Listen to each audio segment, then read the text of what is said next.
marcas, então se alguém faz alguma coisa, eles percebem, porque ele aponta, assim, ele mostra quem está com o microfone aberto e tal, a gente passa carão, tem que ter cuidado. Bom, não sei se deu tempo de olhar em texto de hoje, que depois vamos comentar, são textos, na verdade são 3 textos. Tem o primeiro que estava em construção, que como sempre, para o seminário eu fui escrevendo algumas coisas que ainda pretendo finalizar, por isso que está em construção. Mas eu agreguei a gestão da comunicação, da transformação pessoal, e depois agreguei 2 textos que eu tinha escrito antes, um que era sobre o projeto de vida, enfim, como trabalhar um pouco esse projeto de vida na educação, e outro que falamos um pouquinho na semana passada, mas o texto mais completo está lá nas leituras complementares de hoje, que é sobre mentoria, o processo de mentoria como um processo de apoio à transformação, que eu acredito muito que é um dos papéis mais relevantes dos educadores um pouco mais sênior, aqueles mais experientes, hoje é ser mentores e orientar grupos e pessoas, e mesmo na relação pedagógica, ele reservar toda uma parte do trabalho para tutoria, mentoria, né? Eu acho que essa é uma para mim, dos caminhos mais interessantes de ajudar nas transformações da escola. Enfim, estamos assim adiantando um pouco o tema, mas é isso aí que o foco é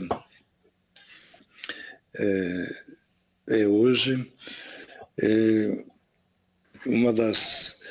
Uma das questões que eu tenho visto é que a formação que a gente costuma fazer, significa a gente trabalha com docentes, e mesmo quando ela é uma formação bem ativa, há sempre um hiato entre aquilo que a pessoa vê num workshop, numa oficina, e depois a realidade dele. Quando ele volta, ele viu uma série de técnicas, experimentou, mas a realidade depois de cada um no dia a dia é um pouquinho diferente, tem que fazer ajustes.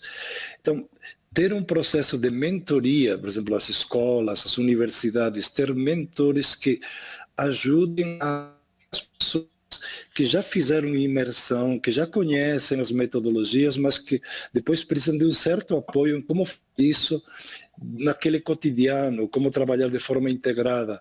Então, esse papel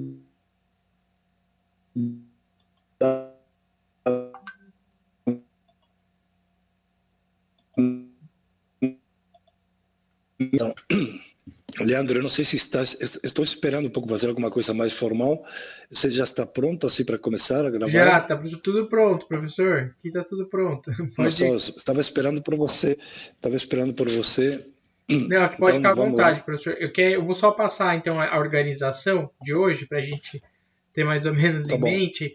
Então a gente Tá bom. reservou hoje vão ser 4 momentos do encontro, tá? O primeiro momento o professor vai retomar aquelas perguntas para finalizar do encontro passado que tinham ficado em aberto.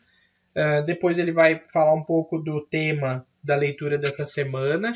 A gente vai ter um momento para compartilhamento das pessoas que se escreveram e uma finalização, uma reflexão final desse encontro, tá? Professor, eu vou começar com as perguntas aqui, tá? Então a gente vai usar esses primeiros minutos para isso.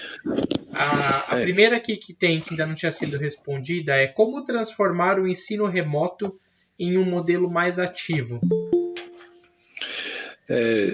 Bom, esse é a pergunta de todos os brasileiros que estão na educação nesse momento, e eu diria que é um pouco a pergunta do mundo também. Como passar de um modelo que muitas vezes no presencial, por toda essa dimensão de espaço, de toque, de corporeidade, em que nós estamos mesmo o ensino que era um pouco convencional ainda funcionava, mas quando vai para o digital, ele vira um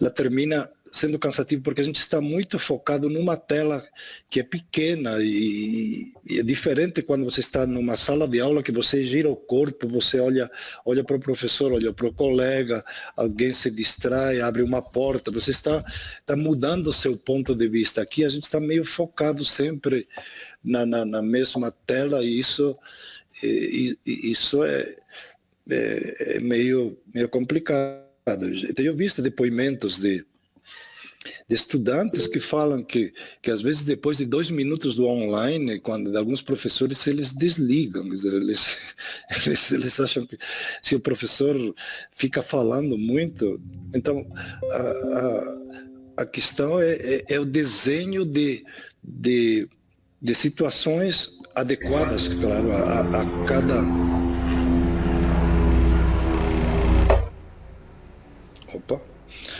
cada a cada realidade, mas em que você, como coordenador, professor, docente, você pode iniciar um processo para que eles sintam qual é o sentido, tentar motivá-los, principalmente se você está no online.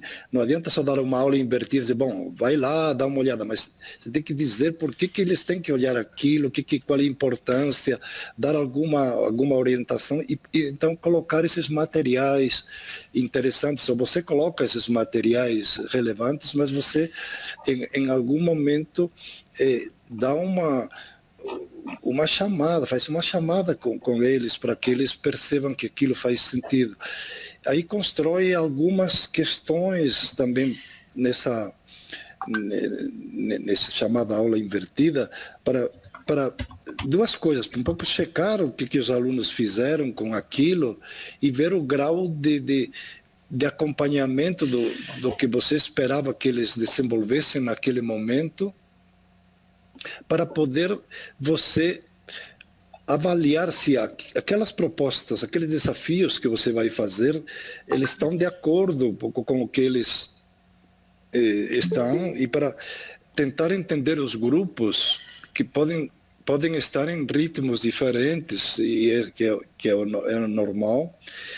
Então, o que eu tenho visto escolas que saíram de uma coisa assim muito chata, muito tudo igual, para tentar diversificar, então aula invertida, alguns desafios, alguns trabalhos em pequenos grupos, depois em plenário, tentar usar também a avaliação por pares em algum momento. Agora, essa pergunta, antes eu falava assim muito do digital, mas quantas mais participações eu tenho em lugares que são distantes, assim. Hoje estive trabalhando com o pessoal do interior de Rondônia, hoje de manhã. Então, aí era Guarajá Mirim. Então, aí eles me fizeram uma pergunta que era óbvia, que eu estava trabalhando, me diziam, professor, a gente lê que o híbrido tem que ter o online e o presencial. E como é que eu faço com o online aqui com alunos das escolas de zonas rurais, de lugares assim que não têm acesso à internet? Eu não posso fazer o híbrido. Então, nós temos que pensar um híbrido, seria flexível, adaptado, não só com o digital. É a mistura. O interessante é que você coloque algo assim vamos dizer assim, um pouco de conteúdos interessantes, com desafios interessantes, usando os recursos possíveis. E a gente tem que pensar nesses modelos, pouco que chamamos híbridos, não só focando nas possibilidades que nós nesse momento temos de usar essas plataformas, que podem até formar grupos, que você pode... Mas pensar em como você atende aqueles alunos que têm dificuldades, que têm só um celular com poucos dados, que não podem pagar muito para ficar muito tempo conectados, talvez se não for no WhatsApp, e enviar essa ida e volta, criar estratégias de ida e volta para que realmente sejam modelos híbridos. Então, nesse momento também temos que perguntar muito aos alunos, conversar com eles, ver se eles estão acompanhando, fazer esse tipo de acompanhamento também, primeiro o acolhimento, mas depois o acompanhamento assim de ver se eles estão participando, se eles estão desenvolvendo as atividades, que dúvidas têm, fazer alguns momentos de mais soltos também, não preocupar-se só com o conteúdo nesse momento, mas trabalhar um pouco com as pessoas, com as questões que têm, com a insegurança, porque nós estamos num período tão incerto. Falamos de volta às aulas, sempre estão remarcando as datas, tem professores que não querem voltar. Você vê também que o Ministério da Educação, o Conselho Nacional, provavelmente assim vai emitir, vai sair essa ideia de que se os pais em algum momento não querem deixar os filhos voltar nas aulas por qualquer razão, que isso também seja considerado, que não seja obrigatório, você tem que mandar os alunos. Então estamos num período extremamente muito inesperado, muito incerto. Então, como motivar as pessoas a incerteza para alguns provoca até assim, criatividade, busca, mas em outros deixa meio paralisados. Tem pessoas que estão com medo demais, né? E isso também não é bom. E uma das coisas que me preocupa é que talvez a sociedade esteja se amedrontando demais. Quer dizer, demoramos para entrar no confinamento, mas também podemos demorar talvez depois para sair um pouco por medo demais, um pouco olhar para o mundo assim com medo. E eu sei que vamos ir aos poucos voltando, assim, fazendo esses modelos híbridos necessários, mas temos que ter assim primeiro essa preocupação humana de ver como está o outro, se o aluno pode acompanhar, se o aluno está bem, se o aluno está motivado. Muitos alunos nesse período se perderam, não estão, desacreditaram na escola, muitos não gostam do digital, tem gente que odeia o digital, assim como tem outros que odeiam voltar para a escola, tem gente que aprendeu a gostar do digital. Nós temos um conjunto de situações muito diferentes. Temos que... Eu conversei com crianças outro dia que perguntei, vocês querem voltar para a escola? Ele disse, para ver os amiguinhos, sim, mas para ter as aulas, eu precisava dessas aulas pequenas agora que a gente tem, que duram pouco. Lá na sala de aula dura muito. Então eles achavam que essas aulas que agora ficaram mais curtas, para eles era melhor. Então preferiam a aula no digital e a sala de aula, vamos dizer, a escola presencial, que significa para o encontro. Há algo ainda que está faltando aí nessa escola, né? Professor, eu vou colocar mais uma, então, na verdade, aqui para continuar essa conversa, da Ângela Cristina. Ela fala, disruptivo tem a ver com romper com tudo ou só com alguns aspectos? Romper com o que é possível. Quando vamos falar, por exemplo, nesse tema que vamos falar hoje, a gestão pessoal, o que é disruptivo? É quando você tem uma espécie de iluminação, algo que realmente te faz dizer, uau, caramba, eu não tinha percebido, eu tenho que mudar completamente. E aí você, a própria palavra diz, você rompe com aquilo que você acreditava e aquilo que você fazia. Então para os demais podem nem perceber, mas para você foi um momento de de eureka. O disruptivo é o eureka que te faz mudar profundamente. Então, para mim, por exemplo, foi disruptivo, no caso pessoal, que tive uma educação católica muito tradicional na Espanha, minha mãe, minha avó, por isso que tive uma parte que fui seminarista depois aí, que eram bem caros, eles me ensinaram, me mostraram um mundo todo certinho, tudo dualista, bem e mal, céu e inferno, era um modelo pronto e eu acreditei de pequeno nesse modelo, e então, do modelo pronto, com uma escola que te reforçava esse modelo pronto de obedecer e tal, também foi disruptivo quando pude romper com esse modelo e ver que o aprender era primeiro era quebrar esses modelos prontos para construir outros em aberto. Então foi disruptivo de caramba. Eu pensei que já o mundo estava pronto e não está. E eu acreditava um monte de coisas e agora eu revi minhas crenças. Então, isso é disruptivo.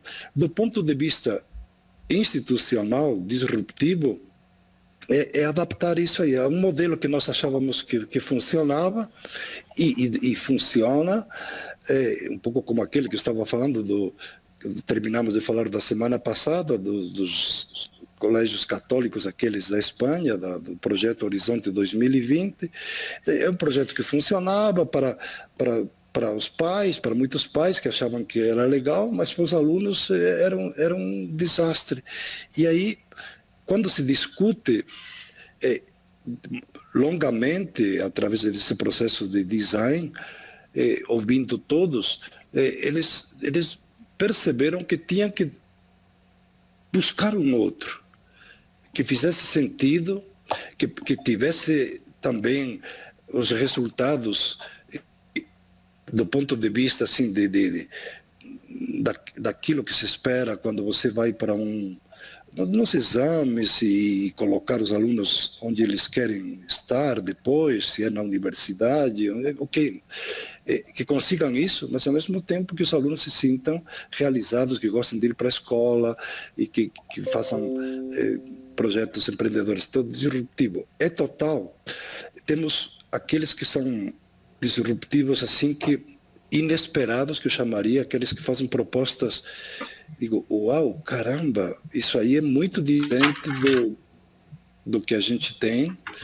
Então, quando eu falei da Escola 42, aquela vez, para mim, a primeira vez que eu ouvi lá, como é, e eu demorei e funciona. Aí perguntei a algumas pessoas que tiveram contato, isso já há muito tempo, e isso é disruptivo, é tão diferente que te choca. Mas depois de um certo tempo, o disruptivo ele vira já um padrão.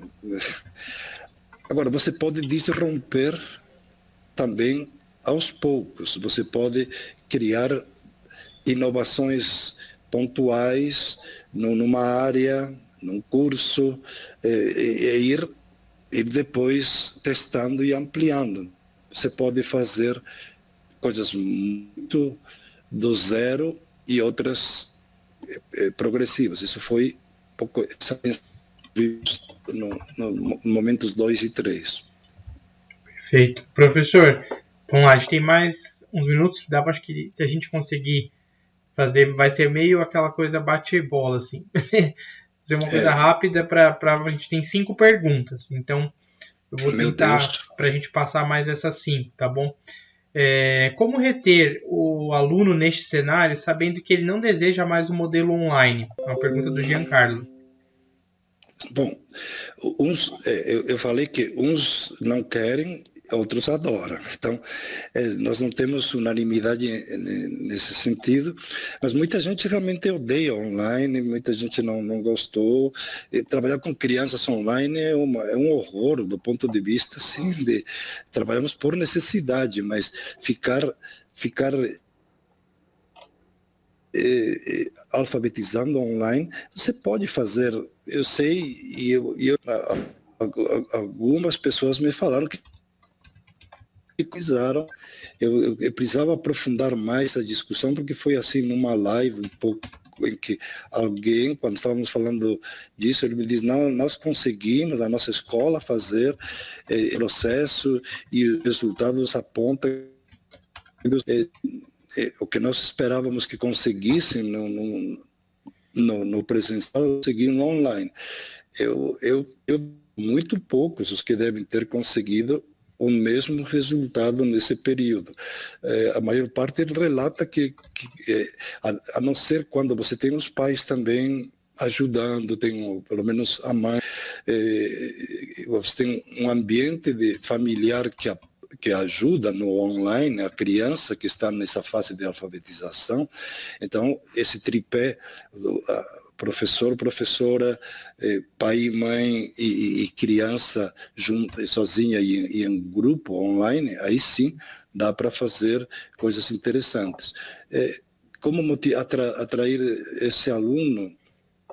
De novo, vai ter que conversar, vai ter que mostrar que tem uma proposta bem interessante e que principalmente tem pessoas que se preocupam com ele.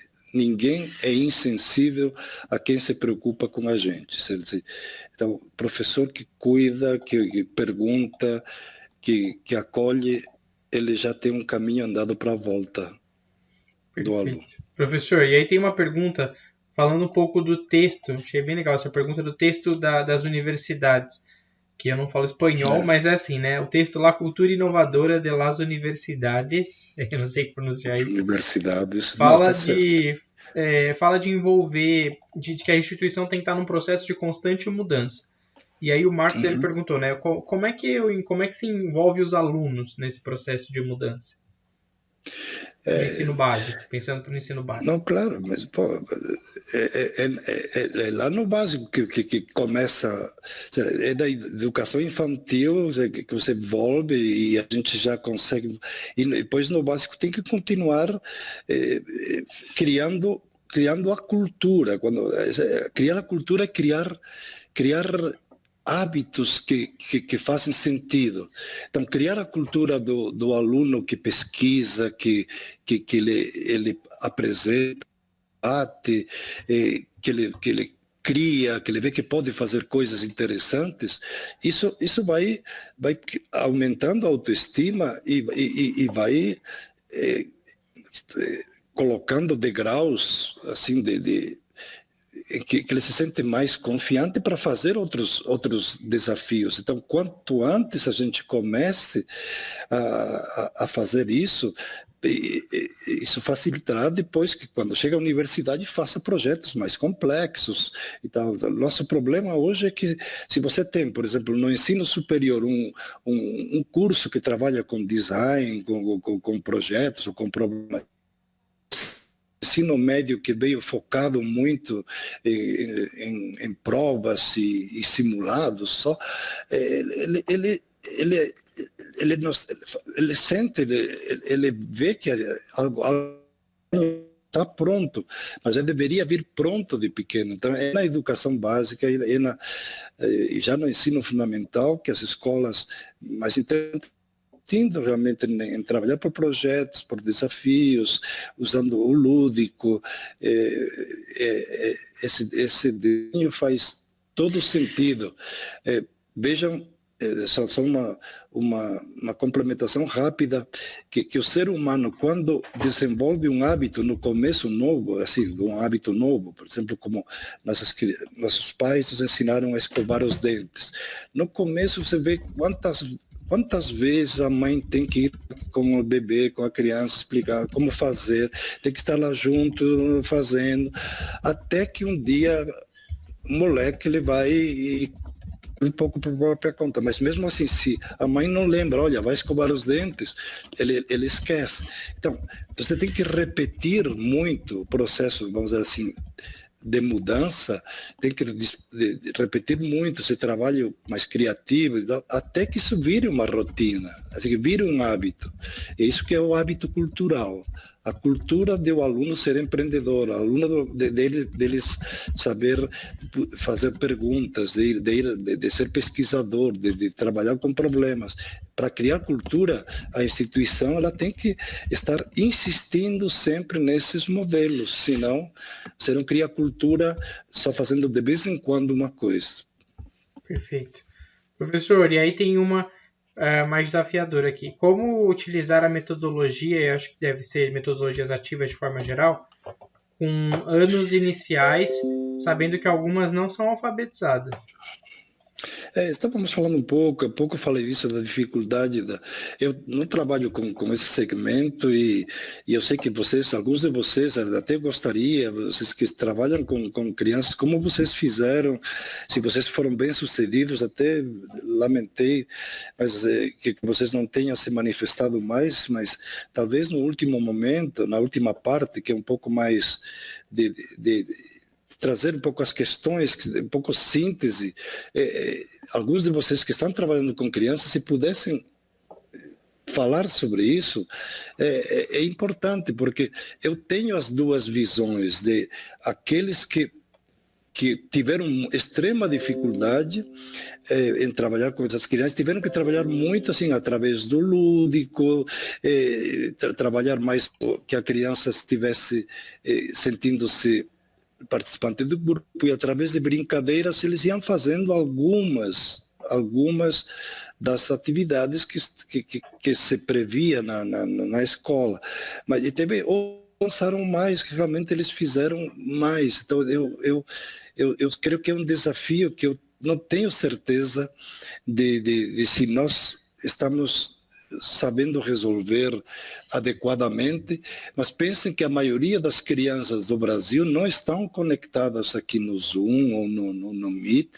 A maioria das crianças teve que aprender através chamaria plano B e C, usar roteiros muitas vezes impressos, a professora enviando pelo WhatsApp para o pai, assim, um pouco esse roteiro.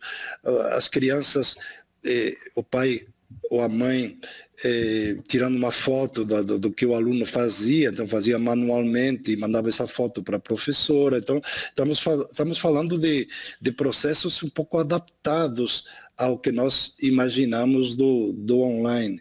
A maior parte das crianças brasileiras não fizeram assim um processo síncrono.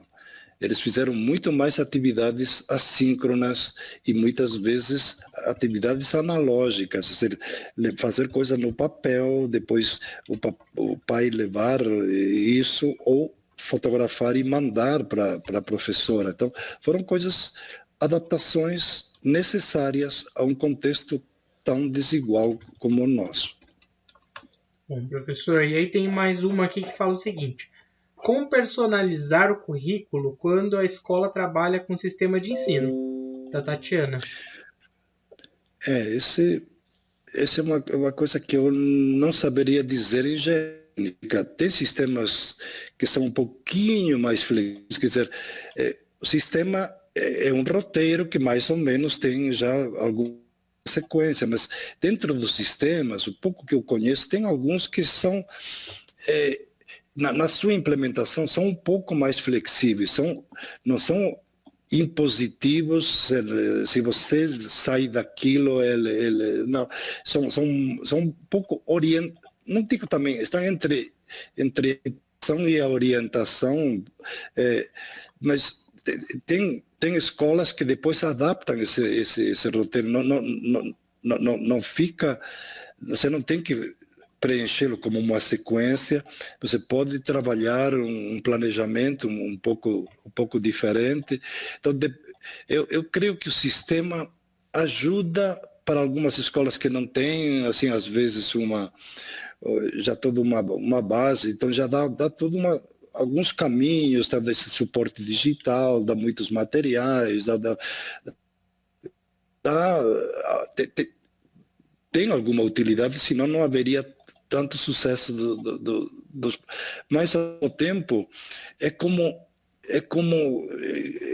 digo isso, é como os pais que dão um roteiro muito pronto para os filhos. Se eles fazem demais as coisas muito... E o filho não enfrenta desafios um pouco diferentes, eles não aprendem a ser autônomos. Então, sistemas de ensino, eles podem ser uma ajuda se a gente não ficar dependendo deles demais, se tivermos autonomia para usá-los de uma forma livre, e se os professores têm condições, aos poucos, de não depender deles tão radicalmente. Mas eu sei que muito gestor vai dizer, estou pagando, eu quero ver resultados. Então, a gente está um pouco entre a cruz e a espada nesta questão. Muito bom. Eu já fiz eu trabalhei numa escola quando eu estava em sala de aula para o ensino médio, e era um processo de ter sistema de ensino, né? E aí a gente trabalhava um pouco com ensino híbrido também. Então dá para você aproveitar os textos, os exercícios, fazer uma proposta diferente, né? É mais difícil, por exemplo, quando a escola quer que você siga o modelo de aula, isso, né? Então, esse é o problema. Aí tem essa questão também de conversar com a coordenação, se você consegue abrir esses espaços, porque aí até o material pode ser um apoio, né? Se você consegue utilizar com uma lógica diferente. Falei um pouco que eu já experimentei essa questão que estava aí. Não, mas também. É verdade, né? É isso mesmo, depende um pouco da gestão, ela ter essa flexibilidade ou não. Tem escolas que são muito rígidas, rigorosas, e outras realmente usam o sistema como um apoio, e tem professores mais autônomos também, né? Sim. Bom, e aí já conecta até com a última pergunta da Leila, que ela fala o seguinte, como provocar uma escuta produtiva entre gestores e professores para a importância da inovação? A escuta, a conversa, o diálogo, quando é produtiva quando a gente escuta, não quando a gente prepara respostas. Então, tem pessoas que não escutam. Elas enquanto ouvem, elas estão pensando o que vão falar. Eles estão simplesmente elaborando respostas. Escutar significa não preparar respostas, significa ver o que o outro está propondo, e se aquilo faz sentido, e o que eu depois contraproponho, quer dizer, o que eu vejo que isso se encaixa com o que eu percebi, e onde que eu posso contribuir. Então, a escuta, ela é produtiva quando nos modifica mutuamente, mas esse é um pouco o processo ideal, e ele tem a ver um pouco com esse tema agora, empoderamento. Então, a escola trabalha essa visão integral da pessoa. Ela está precisando depois ter gestores e docentes, enfim, e pais também, que eles tenham esse desenvolvimento integral. E aqui que eu vejo que há um descompasso profundo. Por que não avançamos tanto na educação? Porque somos, primeiro, contraditórios, todos. E somos imperfeitos, mas nós temos assim uma dissonância bastante grande entre, vamos dizer assim, o desenvolvimento intelectual, o desenvolvimento ético e socioemocional. Então, quando eu pode ir adiante isso, hein? Quando eu vi assim essa importância, quando eu fui descobrindo a importância da aprendizagem pessoal, quando eu vi isso como algo que faz sentido, então, aí bem a ideia da transformação é isso,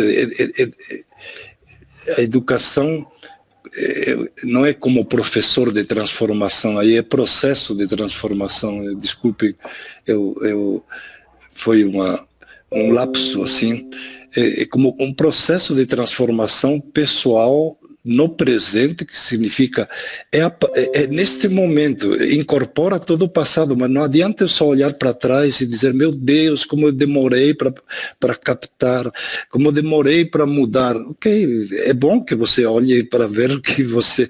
Mas você só tem o hoje para olhar para amanhã. Quer dizer, é a partir de agora. Quer dizer, o que eu construir antes ou mal, que me serve para esse momento, mas é neste momento que eu ainda posso atuar de uma forma decisiva para dar um outro salto. Então, e trabalhar essas várias dimensões, que eu chamo nas condições e ritmo possíveis. Então, vejam, uma metáfora, uma analogia bem clara, quer dizer, se eu sou uma pessoa que não tenho problemas de dar um passo não tem problema. Agora, uma pessoa que tem deficiência, que é paralítico, enfim, desculpem as palavras, às vezes mudam, mas enfim, ele não consegue andar e um dia dar um passo, isso é o salto da vida dele. Então, um passo tem um significado muito diferente para uma e para outra pessoa. Então, quando eu falo nas condições e no ritmo possíveis a cada um. O mesmo fenômeno, vamos dizer, um fenômeno de bullying, enfim, de assédio, para algumas pessoas é uma tragédia, não conseguem se afundar, conseguem sair, enfim, entram em depressão, e tem gente que sofre e passa por aquela experiência, do ponto de vista externo, pareceu igual, mas a repercussão ela foi muito, muito diferente. Então, é a forma como a gente encara o problema, o desafio, que nos transforma. Então, não é exatamente o desafio, mas como isso repercute em cada um de nós. Então, por isso que essa sintonia na personalização e temos, às vezes, uma palavra, ela pode repercutir no estudante de uma forma muito diferente no outro, dependendo um pouco do que ele vivenciou. E o tempo também que eu chamo... Desculpem que eu esqueci de... o tempo também que eu chamo de cair a ficha, assim, digo, meu Deus, é tão diferente. Por exemplo, coisas que hoje para mim são óbvias, eu demorei décadas para dizer, meu Deus, se me tivessem falado, mostrado isto antes, ou tivesse tido algum workshop, ou alguma pessoa que trabalhasse mais, por exemplo, empreendedorismo, gestão do tempo, criatividade, muitas coisas que hoje são assim, mas na minha formação teve muito pouco disso. Então, muitas coisas que eu poderia ter avançado mais, facilmente. Por exemplo, eu que sou da geração pós-guerra, na Espanha, eu tive muito medo, meus pais ficaram com muito medo porque passaram muitos perigos, meu pai morreu, assim, ele jovem, de coisas na guerra, primeiro civil espanhola, que foi antes da Guerra Mundial, e depois alguns também participaram dessa guerra, mas na educação, esses medos, junto com uma visão meio dualista que eu tinha, isso me atrasou muito a vida. Se desde pequeno me tivessem ajudado a tirar esse medo, eu poderia ter avançado muito mais, poderia ter sido mais empreendedor, fazer muitas coisas. Mas chegou, quando eu falo nas condições pessoais possíveis, no ritmo possível, é isso. Chega um momento que você vai percebendo, você vai testando, você diz, não, caramba, mas não, isso aqui não faz sentido. E se algo aprendi, isso aí aprendi muito com meus formadores principais, que foram os jesuítas, foi aprender a refletir. A gente fazia muito avaliação, mas não era avaliação de prova, mas avaliação um pouco de vida. A gente fazia essa reflexão, o que está funcionando, o que não está.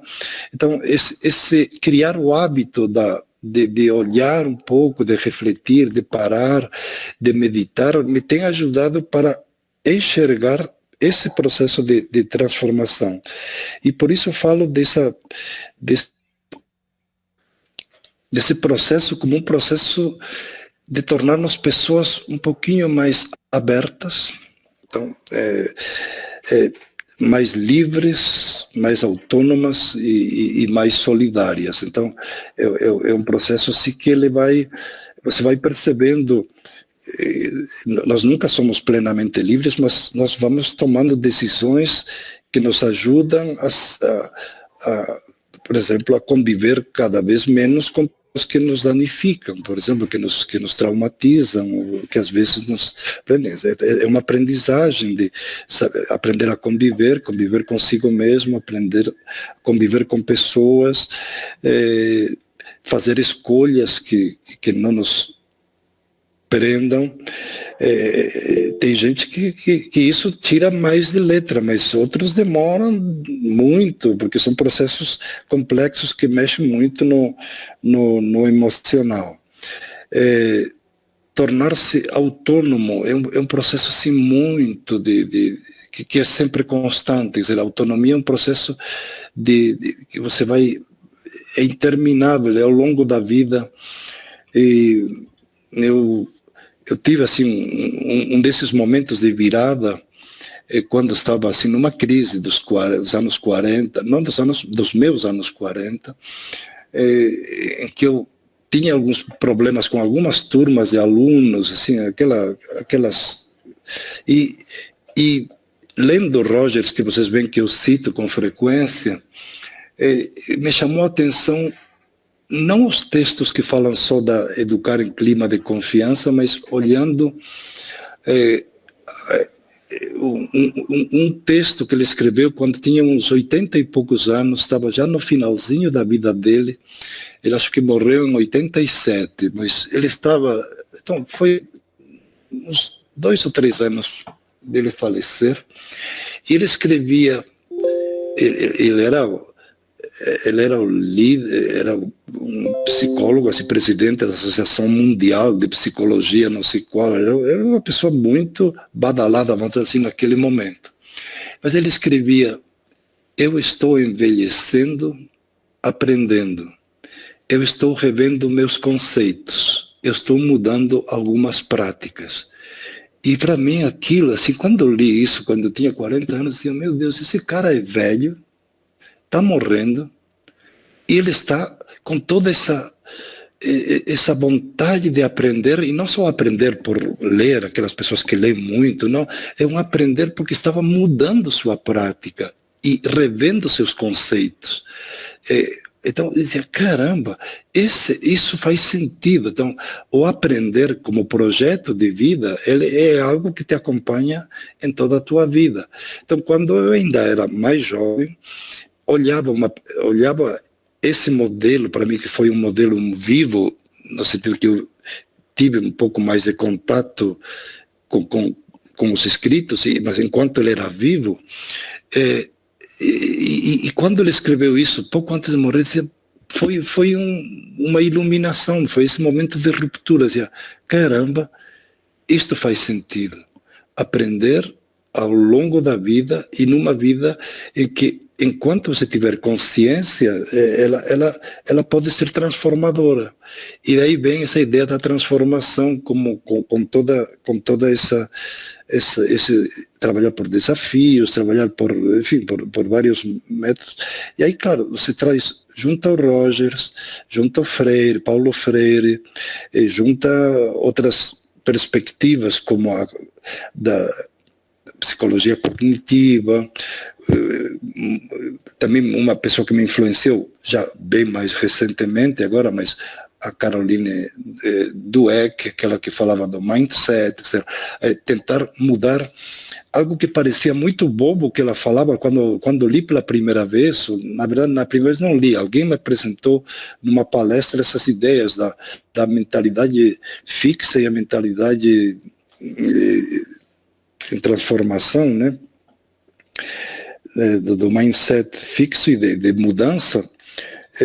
Eu disse, mas isso é meio, porque ninguém é totalmente fixo, nem é totalmente de mudança, mas na verdade, depois que fui ler eu entendi o que ela quer dizer. Quer dizer, a minha educação, ela foi do mindset fixo. O que quer dizer? Medo de errar é mindset fixo. Quer dizer, quando você, por exemplo, não quer se expor ao ridículo, você tem medo de falhar, tudo isso está muito ligado a essa mentalidade muito focada no certo, no errado, e foi a cultura que eu vivi, e foi a cultura que marcou, a escola que eu tive, a formação que eu tive, lá foi ajudando nessa formação que chamaria de uma mentalidade fixa. E justamente quando falamos de transformação hoje, primeiro nós sermos pessoas que estamos trabalhando através de desafios, de experimentar, de ter rotinas e ter continuidade, mas ao mesmo tempo ter a capacidade de explorar novas possibilidades, de encontrar outras pessoas, de expor-se a outras visões, então, de participar de ambientes mais diversificados para você poder evoluir. Então, o mindset de crescimento em algumas pessoas isso já vem de pequeno, são pessoas muito mais curiosas, empreendedoras, elas têm isso, mas isso também pode ser desenvolvido em todos. Em alguns isso está um pouquinho já dentro um pouco da personalidade, do contexto onde eles vivem. Normalmente, se o pai é empreendedor e o filho ele aprende um pouco, ele pode um exemplo em que se inspirar, mas quem tem uma mentalidade um pouco de só buscar o caminho certo, eu só ajo quando me sinto muito seguro, etc., ele hoje precisa correr com toda esta puxada, ele tem que fazer um esforço muito grande, por isso temos a questão da mentoria, de ajudar e tal, para poder fazer essas transformações. E aí vem o outro lado da neurociência, que nos mostra assim, como podemos desenvolver essa plasticidade, não somente mental, mas também emocional, cognitiva, através de desafios, de novos contextos, de contatos com pessoas. Então, a transformação se dá quanto mais saímos um pouco do nosso ambiente confortável, mais podemos aprender. Quer dizer, quando a gente está só com os que pensam igual, é claro que estamos confortáveis. Mas quando você está com alguém que pensa um pouco diferente de você, no mínimo você tem que estar calibrando. Assim, o que é isso aí? Quando eu vou numa banca da área da educação, eu já espero mais ou menos a discussão por onde vai. Mas se eu vou numa área, como às vezes tenho, que é da medicina, ou vou na engenharia, já a linguagem é diferente da minha, as referências deles são diferentes das minhas, eu aprendo muito mais, e também as contribuições que eu levo para eles são um pouquinho mais surpreendentes, porque são olhares de espaços e de perspectivas diferentes, não é? Então, esse é um lado, e eu queria trabalhar um pouco essa ideia do projeto de vida, que eu acho que temos que implantar nas escolas, como projetos de aprendizagem, ter processos de mentoria, desenhar isso, um pouco como estávamos no encontro passado que a Escola Summit faz, assim, uma vez por semana, por exemplo, ter um encontro com o professor mentor, ter alguns caminhos em que isso esteja institucionalizado. Eu creio que é uma dos pilares do avanço da transformação. Muda um pouquinho aí a apresentação, Leandro, só para ver um pouco como assim, eu coloquei algumas questões no final do texto que são como questões para aprofundamento e um pouco algumas pequenas sínteses. Eu coloquei em 2 slides um pouco algumas questões. Nós aprendemos primeiro, tem um caminho que é da autoaprendizagem, que será apoiar os demais, mas eu vou me percebendo nesse processo. Quando eu vou, por muitas injunções externas, eu vou dentro de mim percebendo. Ou seja, quando eu percebo, porque o pai falou, o professor falou, um colega falou, mas eu vou tendo alguma percepção dentro em que isso vejo que é valor, que é válido, que tem significado. Isso tem a ver mexe com os meus interesses, com aquilo que eu quero. Quando eu descubro algo e me surpreende, então eu aprendo muito e aprendo quando isso de alguma forma tem um propósito, um sentido que me direciona.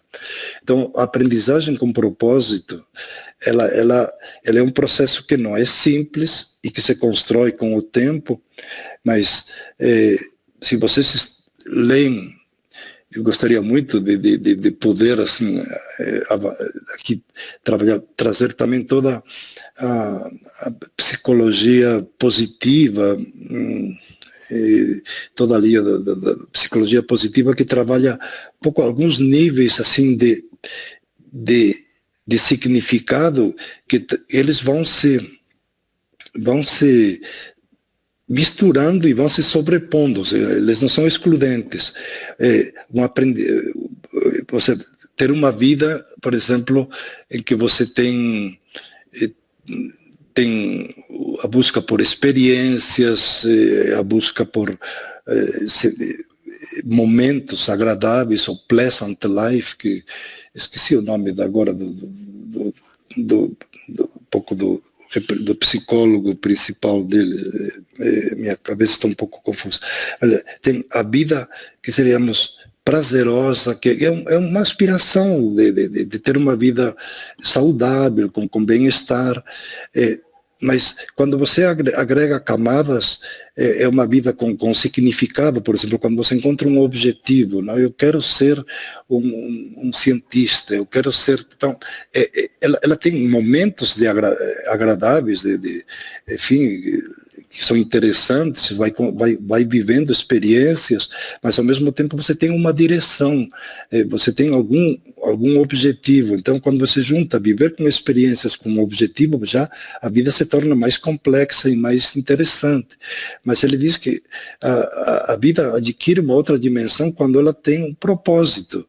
Quando, além de você ter um direcionamento, você vê que você pode contribuir com aquilo que você é mais competente, também para, de alguma forma, melhorar algo no teu entorno. Então, quando você usa um pouco aquilo que você sabe para alguma ação voluntária, para ajudar uma causa, você está tendo uma vida que tem as experiências pessoais prazerosas, que tem algum direcionamento, algum significado, mas ela culmina quando tem propósito.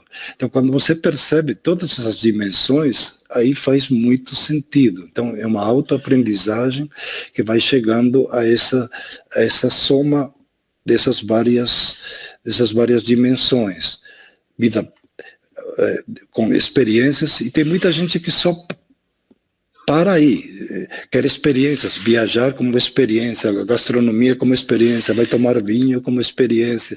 Ok, tudo é ótimo, são momentos, mas em outros já tem a experiência, direcionamento. Eu quero ser um bom profissional, um bom engenheiro, um médico, enfim, ok, um bom professor. Aí você tem um direcionamento também das experiências. E quando você faz isso também com um propósito de melhoria social também, aí você ganha uma realização muito maior. Outras dimensões da autoaprendizagem, aprendendo com o erro, se você aprende, porque tem gente que casa 10 vezes e não aprende, não é por errar, é refletir e aprender para ir evoluindo, aprendendo com o fracasso, modificando a visão, que é você se olhando, quando você vai, por exemplo, com alguém que te serve de espelho, e tal, alguém que ele pode te modificar a visão, que diz, caramba, quando você pergunta aos alunos, quando eu perguntei uma vez assim, que as aulas não estavam dando certo, eu dizia, como vocês me veem? Ele dizia, não, você sabe bastante, mas você é um chato, porque você impõe tudo. Eu dizia, não, mas eu sou democrático, eu pergunto. Ele dizia, não, você pergunta, mas você quer que nós concordemos com você. Aí eu vi que isso modificou minha visão, dizia, caramba, eu me achava tão democrático, os alunos não me acham. Aí isso modificou, quando você pergunta, mudança de hábitos, avaliação contínua. Aí tem também o outro lado que nos ajuda, a motivação extrínseca, e que principalmente quando você não é muito maduro, ela é fundamental, trabalhar recompensas. Então estamos o tempo todo oferecendo aos alunos aqueles gamificação, desafios, recompensas, prêmios, quem chega primeiro, enfim, e funciona, é legal, não é o nível mais profundo, mas é interessante e a gente deve usar. Ou também a motivação extrínseca, muitas vezes as pessoas mudam porque são obrigadas, né? Ou você se capacita, ou você trabalha desta forma, ou aqui você não vai ficar. Então muita gente corre atrás por pressão, e aí um dia depois talvez perceba que isso faz sentido. Vai adiante, passa a outra tela, aí só. E um pouco dentro desse processo, nós aprendemos muito por essa que chamo formação continuada, que pode ser pessoal e também com a ajuda dos outros, mas a ideia de aprender continuamente ao longo da vida. E na formação, a questão mais essencial é o acolhimento, o diálogo e a escuta atenta, que estávamos há pouco comentando. Quer dizer, quando você acolhe, é uma outra, a relação muda.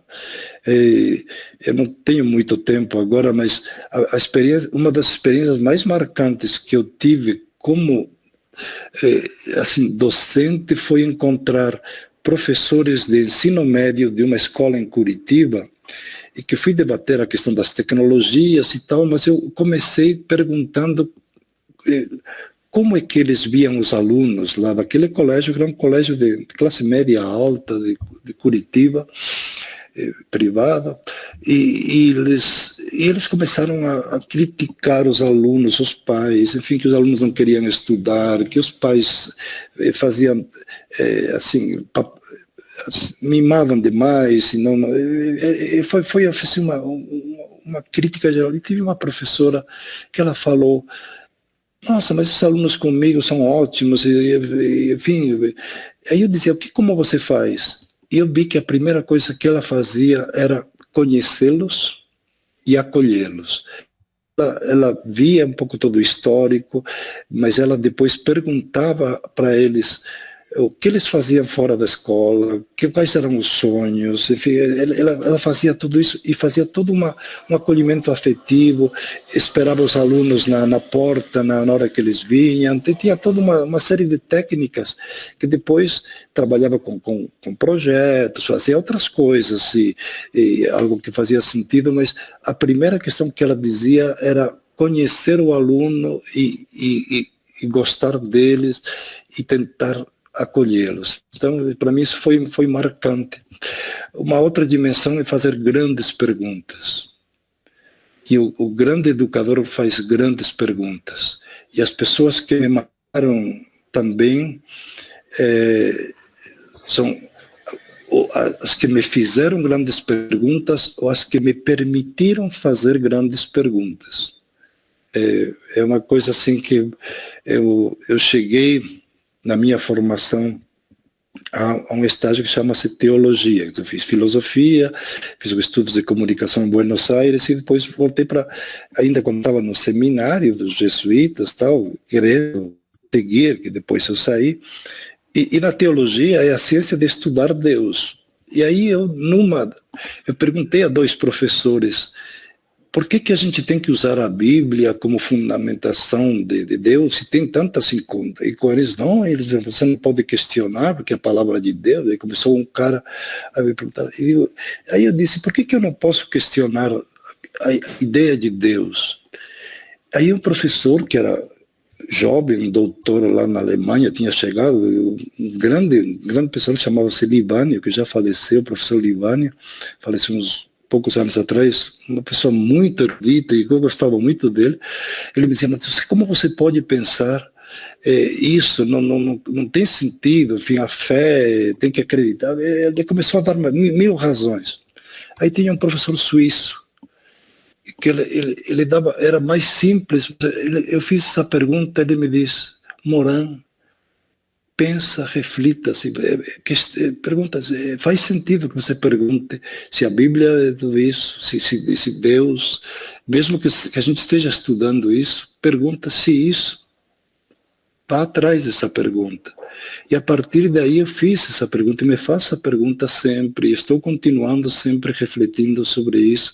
Então são grandes perguntas que te levam a visões que você vai ampliando e mudam tua mente. São grandes perguntas, investigação, reflexão, aplicação, avaliação constante. Isso vai modificando as crenças, atitudes, valores. Então, é todo um processo de novas práticas, hábitos, né? Quanto tempo tenho? Professor, que eu não cronometrei. Passou. Leandro? Professor, desses 30 minutos já foram? Foram. Mas então, se você pode, se você quiser, dá para finalizar em mais 5 minutos, professor. Você vê que ele manda em mim, né? Eu sou assim, obediente aqui, para não passar muito, mas é que o tema, esse tema parece um tema óbvio e ao mesmo tempo é o tema-chave da transformação. Educar é transformar pessoas através de pessoas, por uso de todas as estratégias, tecnologias e tal, mas ao mesmo tempo ela é muito rica, é como algo como seda, rasga se você puxa, e é fantástico, né? Então você vê, você vai modificando crenças quando você percebe que essas crenças, então tudo aquilo que via do mundo dual, então isso fica mais. Mas quando eu converso com minha mãe, que tem 98 anos, ela está viva, está forte na Espanha, foi ela que de alguma forma me trouxe indiretamente aqui, enfim, quando converso com ela está com a mente que tinha quando ela era jovem e me ensinava e me mostrava aquilo lá, porque ela continua com a mesma visão. Então, agora que ela está, toda semana eu converso com ela e quase sempre me diz, nossa, meu filho, estou com medo, estou preparando minha mala. Digo, nossa, mãe, você vai viajar? Não, minha mala, porque já vou morrer daqui a pouco e tenho medo. Me recebe e vou para o céu, ele vai ver. Ele dizia, mãe, você fica com medo de morrer, porque na visão dela, a morte é o passo para a eternidade. Era a visão que ela tinha de ir para o céu ou não ir, que Deus vai julgar. Então, essa era a visão que eu tinha de pequeno. Então, a transformação de uma visão para outra toma tempo, mas algumas pessoas não mudam, algumas pessoas permanecem nessas crenças, e isso amarra muito, assim como, sei lá, muitas pessoas acreditam, sei lá, aqueles grupos que a gente chama de fanáticos. Eu entendo que é um fanático, porque de alguma forma, em alguns momentos da minha vida, eu acreditei tanto nessa visão, que era meio assim, dual, que eu embarquei nela, e eu decidi, durante um tempo, seguir essa ideia religioso um pouco como um projeto de vida, porque dizia, meu Deus, se há outra vida, se eu tenho que preparar para outra vida, então vou tentar trabalhar nisso, ensinar as pessoas dentro disso. Quer dizer, era um fanatismo. Então, pela a mudança da crença, um pouco pela reflexão, pelo intercâmbio cultural, pela avaliação, e aí você vai já trabalhando a experimentação, metodologias ativas, ágeis, desafios, todas estratégias, contando histórias, desenvolvendo a imaginação, aprendo muito com filmes, com histórias. Eu adoro ver histórias que têm pontos de vista diferentes, histórias de vida. Eu gosto muito de pessoas, quando eles contam sua história, e dizem, caramba, como que eles foram enfrentando seus desafios. Então, aprender por narrativas é uma grande caminho para a transformação. E depois aprender por processos de mentoria, ser alguém que te orienta, alguém que te dá uma dica. Eu me realizei alguns anos atrás, assim, quando, de novo em Curitiba, em outro momento, eu ia para o aeroporto e passa um carro ao meu lado e me disse, professor, o senhor falou uma frase e um tempo atrás marcou minha vida. Aí ele frase eu falei, quando falei, em que momento, mas alguém me disse, você falou uma frase em um determinado momento e isso transformou minha vida. Eu dizia, caramba, então é isso que eu chamo de processo de mentoria nesse sentido, que você, com algumas, às vezes, orientações, você pode fazer enxergar um mundo para a pessoa que demoraria muito tempo em perceber. E a grande mentoria se dá pelo exemplo de pessoas que inspiram, né? que elas têm assim, algo mais, e algumas pessoas que eu admirei muito porque eram coerentes de teoria e prática. Eu vi algumas pessoas assim que eu digo, não, são poucas, a maioria são pessoas que têm um discurso e depois a prática não. Foi a experiência que eu tive muito frustrante em muita gente lá na universidade, foi isso, a diferença um pouco entre o currículo, a teoria, o discurso, e depois pouco a praxis. Mas outras pessoas não, ao contrário, me encantam pela simplicidade, pela forma como é que... E aprendemos entre pares, em redes, e pelo compartilhamento de vivências, experiências, ideias, projetos, visão. Então, aprendemos em redes de troca, de experiências. Então veja que temos muitas chances de aprender e todos podemos evoluir e fazer dessa evolução um projeto que faz sentido, transforma a nossa vida. Então, quando você está nessa dinâmica, é muito gostoso, assim, porque o aprender não é algo que diz, não, eu faço porque eu tenho que preparar uma aula. Não, eu aprendo porque senão fico para trás e vou perder meu lugar. Não, eu aprendo porque isso faz sentido. Então, quando cai essa ficha, você aprende de uma forma meio natural. Você aprende quando conversa com alguém, você aprende quando você está com outros, você aprende quando você está pesquisando, às vezes à toa na internet, às vezes eu gosto de pesquisar meio solto. Eu aprendo quando tenho um objetivo assim também meio focado. Então, você aprende de muitas formas. Você aprende misturando um pouco a pesquisa, a ação e a reflexão. Quando você reflete, quando você para, quando você faz uma síntese, quando alguém te dá um toque, você capta e você junta isso. Então, e quando você transforma isso em algo que sai de você naturalmente. Então, eu deixaria isso um pouco como uma mensagem desse que é legal, vocês são muito mais jovens, mas talvez um dia vocês lembrem um pouco como o Roger me inspirou a mim, dizia, caramba, envelhecer, agora estão nessa fase de envelhecer perto de onde Roger estava na época, mas a ideia de continuo aprendendo, envelhecendo, aprendendo, gostando de aprender e tentando revendo minhas ideias e minhas práticas dentro do possível. Então, nesse movimento, numa etapa que é mais complicada do ponto de vista de saúde, que me canso,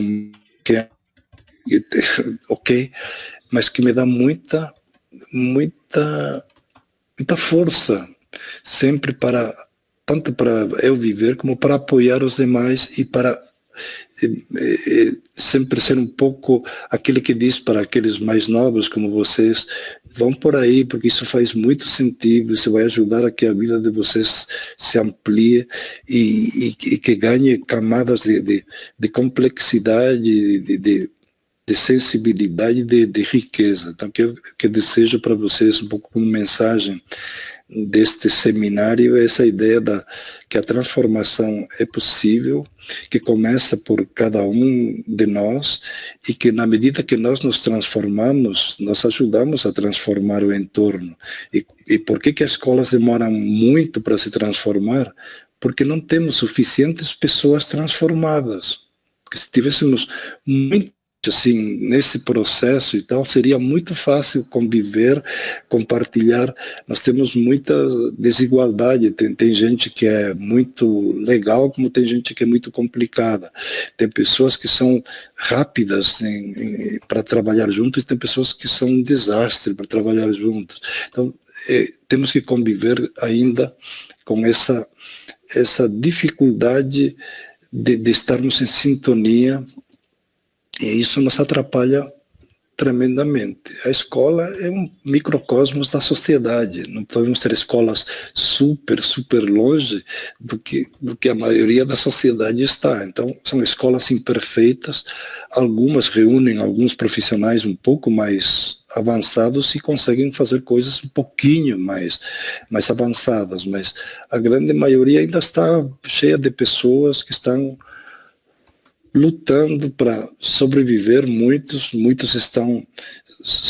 chegam nesse nível que chama de viver a vida como experiência só. Muitos não encontram significado e muito menos propósito. Enquanto não tenhamos essas três dimensões interligadas, a gente não se transforma.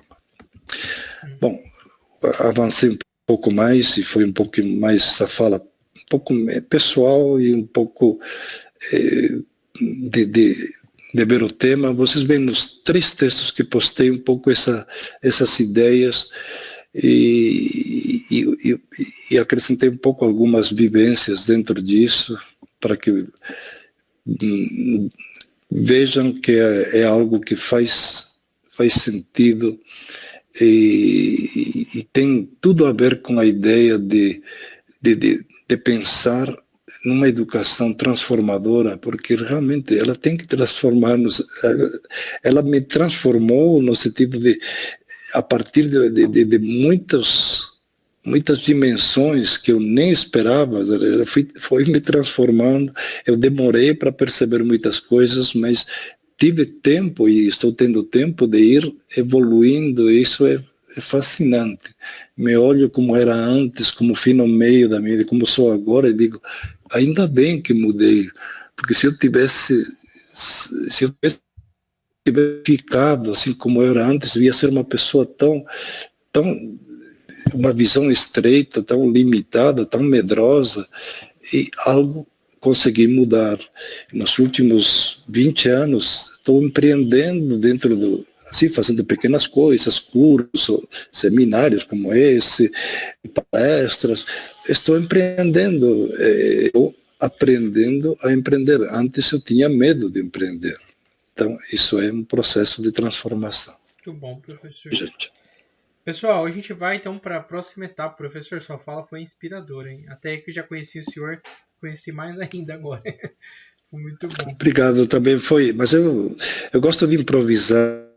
E é um momento do seminário que eu acho que, se falei da gestão pessoal, era porque eu acredito que isso nos dá muita força, e ter alguém assim que nos mostra caminhos, isso é muito bom. A gente já sabe de tudo isso, na teoria não disse nada novo, mas alguém que diz, não, é por aí, vivencia aí, tive essas dificuldades, nos ajuda muito ter pessoas que de alguma forma dizem, passei por aí e isso faz sentido.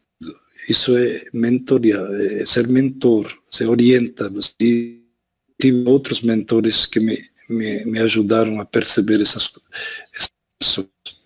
Bom, professor, a gente vai fazer uma sessão agora, então, de compartilhamento, e aí a gente tem alguns inscritos, né?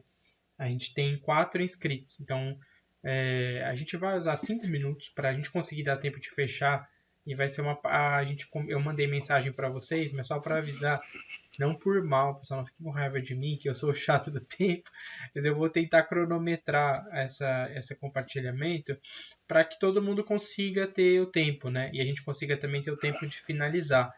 Então, a gente pode começar a gente pode começar com o Diego, que eu acho que a parte ele já tinha comentado que a parte dele ia ser até mais rápida, porque daí também se a gente sobrar um tempinho a gente consegue depois encaixar uma outra pergunta. Diego, você tá por aí? Está aí, sim. Vocês estão me escutando? Nossa, difícil falar depois do professor Moran, né? Porque formação pessoal, depois de projeto de vida, projeto de aprendizagem, é até difícil falar daquilo que eu tinha pensado, mas vou tentar um pouquinho. Eu passei para vocês alguns slides de um artigo e do meu projeto de tese, né? Ali mostra os dados, né? E eu queria falar um pouco sobre essa realidade, né? E quando eu fiz o primeiro artigo, eu estava pensando no nível de conhecimento em informática dos professores presenciais, professores de 2 escolas privadas, e aí eu cheguei numa conclusão que dos 30 professores ali sendo pesquisados, 22 ainda estavam no nível básico, né? E tinham muitas dificuldades em lidar com o pacote Office básico, Word, Excel, né? É uma realidade de uma escola privada. Agora, depois nós ficamos pensando assim, como que está a escola pública dentro dessa realidade, né, de curso de informática e conhecimento dentro da informática. Então, nós depois discutimos sobre o analfabetismo digital, né, e ficamos também. E, claro, acho que aí a discussão ficou em cima, né, dos desafios da educação, né, da gestão escolar, da formação de professores, né, e desse processo de transformação também e fica até difícil falar das palavras do professor Moran. Não se acanhe, vai. Em relação à mentoria, né? Uhum. Tem tempo para chegar, está muito jovem, né? Vamos lá. E depois, dentro do meu projeto de tese, quando eu estava pesquisando os professores a minha tese teve lá realmente muitos professores EAD e estávamos pesquisando as de trabalho, as relações laborais, reconhecimento, também o nível de conhecimento em informática, em tecnologias, em ferramentas tecnológicas, né? E um dos slides lá que eu coloquei para vocês, um dos dados, até uma grande parte, eu acho que 70% desses professores todos são do ensino superior, 70 de 300, 91 professores do ensino superior não utilizavam antiplágio, e todos são da educação à distância. Então,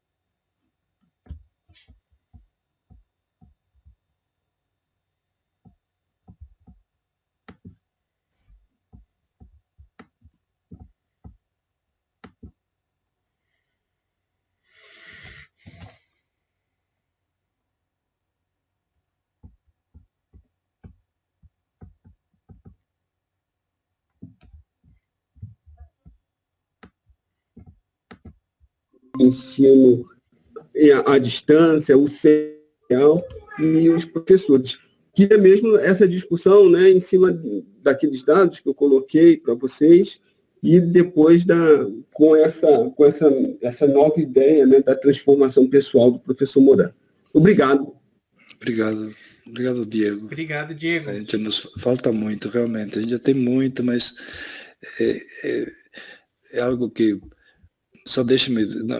eu sei que não era para comentar, mas algo que também tem a ver um pouco com essa experiência. Quando eu olhava assim, 40 anos, e dizia, bom, se eu esperar que as condições estruturais estejam postas para fazer a transformação, eu vou ter que acreditar em reencarnações, significa muitas gerações vão passar. Então eu tenho 30 anos da minha vida para tentar ver o que eu consigo fazer. Aí comecei a dar aula de outra forma, comecei a fazer essas coisas, e bem em pequena escala, essa ideia de pensar não pensar no que falta, porque se desanima, você olha assim, meu Deus, você vive seu tempo, esse é um momento, você contribui, a educação melhora um pouco, mas assim, a distância é enorme entre o que nós gostaríamos que acontecesse e o que realmente ainda estamos, mas faz parte. Arlene, você está preparada para ser a próxima? Não estou te ouvindo. Tá me ouvindo? Não te ouvimos, Arlene. Muito gelada e na barriga, define preparada, eu estou preparada. Arlene, vou te começar a contar o seu tempo, tá bom? Ok, então vou compartilhar, tá, Leandro? Só vou fazer um breve contexto para vocês rapidamente. Boa noite, me chamo Arlene, assessoro uma escola católica aqui em Palmas, uma escola confessional, muito tradicional até o ano de final de 2017, início de 2018, uma escola que adotou um sistema de ensino do Eleva, da plataforma Eleva, sistema Eleva, então aí começa uma mudança e a gente começa a trabalhar.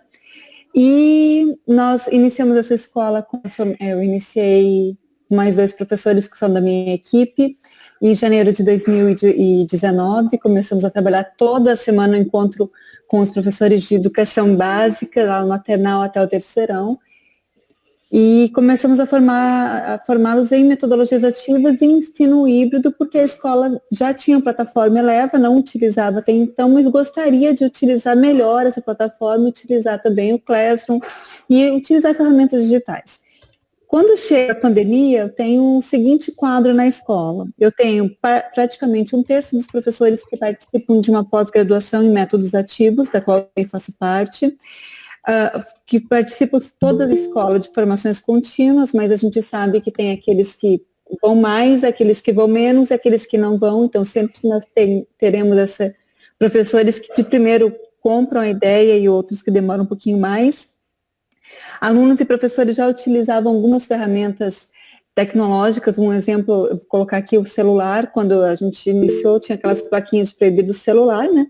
E depois o celular passa a fazer parte do material da escola. Então, você estojo, lápis, borracha, transferidor, rega o celular também. Então, faz parte do material da escola hoje e vai na lista do que precisa ter para trabalhar uma escola particular, né? Acho que eu não comentei. Já utilizavam sala invertida em algum nível, né? Alguma ideia de sala invertida, já trabalhava um pouco com aprendizagem baseada em equipes. O que a gente fazia na formação, aquele grupo de 30% que pega e já quer trabalhar, já estava puxando isso. A gente, na sexta-feira, vamos dormir presencial e acordamos a segunda online, né? E aí os nossos primeiros 3 dias foram de incapacidade total, porque o modelo que nós conhecíamos, que nós vimos trabalhando, não se adequava, ou seja, a gente não conseguia mandar para casa slides, mandar para casa artigos, mandar textos e não trabalhar aquilo com o aluno. Ou seja, quando a gente trouxe o tradicional para dentro do digital, nós não conseguimos, quando a gente trouxe assim, porque todo mundo voltou mais ou menos do mesmo jeito, todas as escolas voltaram mais ou menos do mesmo jeito, como sabiam fazer. e a gente não conseguiu.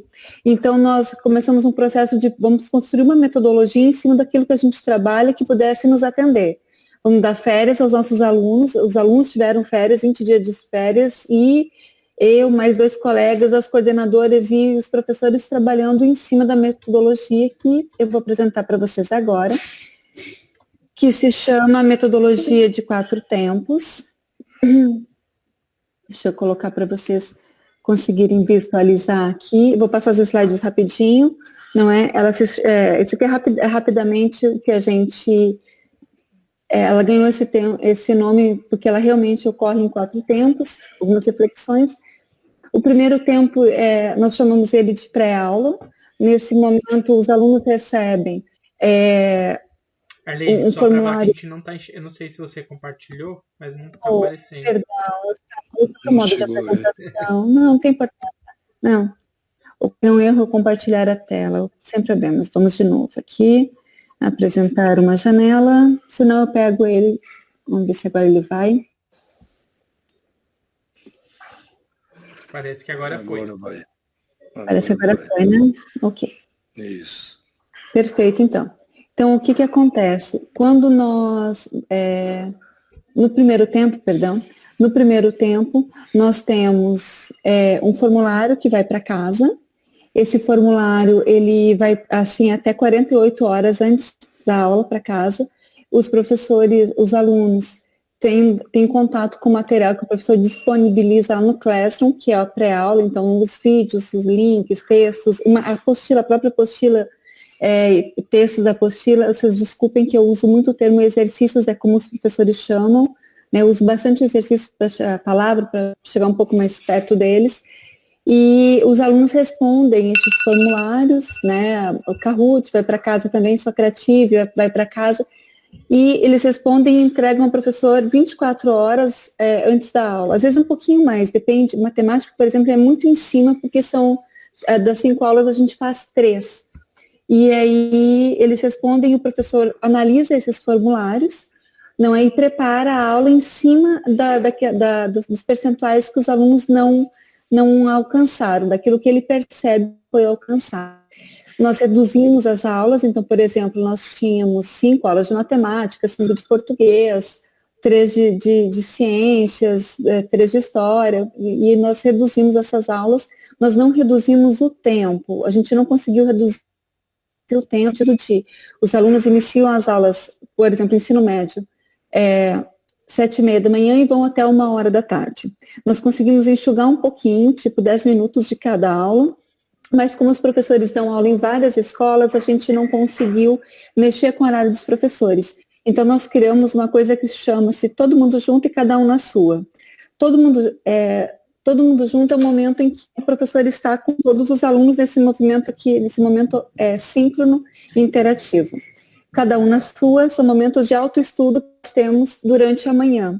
Então, as crianças e os adolescentes, eles ficam assim, os tempos variam, mas meus filhos, por exemplo, minha filha do 9º ano, ela fica no máximo 2h20, 2h30 minutos exposta, em interação. É para mim? É para você, mas você quer concluir? Pode concluir. Vou rapidinho. 1 minuto para você concluir, Arlene. Aí nós temos o segundo tempo, que é a aula do professor otimizada em cima das dúvidas que os alunos não responderam. Nesse momento, ele prepara a aula para atender as dúvidas e starta os exercícios que a gente tem de contextualização e aprofundamento, que são mais complexos. Os alunos daí se reúnem em equipes, nós temos aprendizagem baseada em equipes, temos líderes, discutem pelo Google Duo, WhatsApp, pelo próprio Meet, e fecham exercícios que são um pouco mais puxados, né, de habilidades globais. E mandam de volta para o professor, que prepara a sua aula no 4º tempo. Ele sistematiza, socializa as respostas e já starta novamente para o início, que são os materiais que vão para casa na sala de aula invertida para a próxima aula. Ai, Leandro. Essa é a metodologia de 4 Certinho.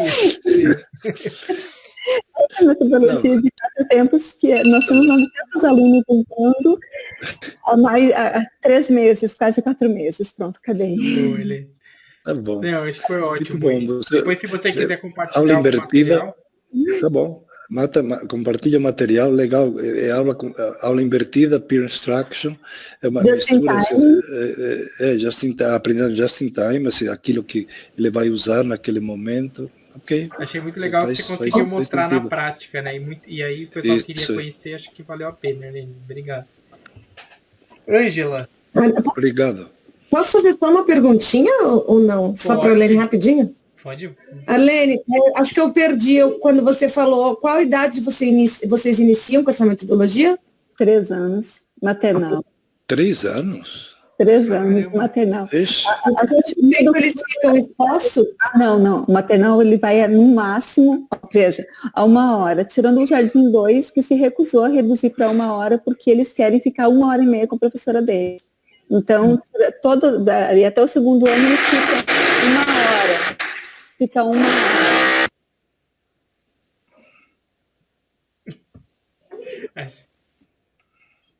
Não entendi. Obrigada, Arlene. Eu queria saber na educação infantil quanto tempo ficava. 1 hora. Perfeito. Obrigada.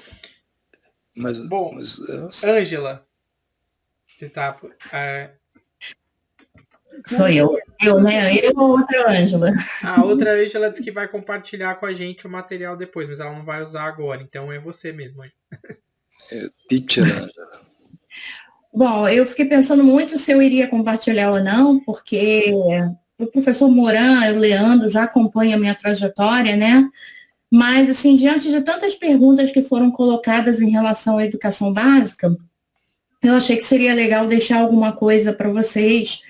E baseado na última aula, em que o professor falou da experiência dele, da criação de um projeto, né, na escola, como foi, que depois acabou não continuando, né, professor, que o senhor colocou, né? Na faculdade, aquela questão do modelo híbrido, isso.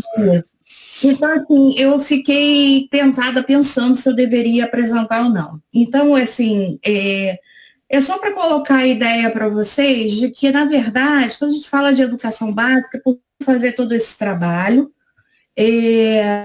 eu vou até só mostrar para vocês onde eu compartilhei, para vocês terem uma ideia do que eu estou deixando para vocês. Compartilhar.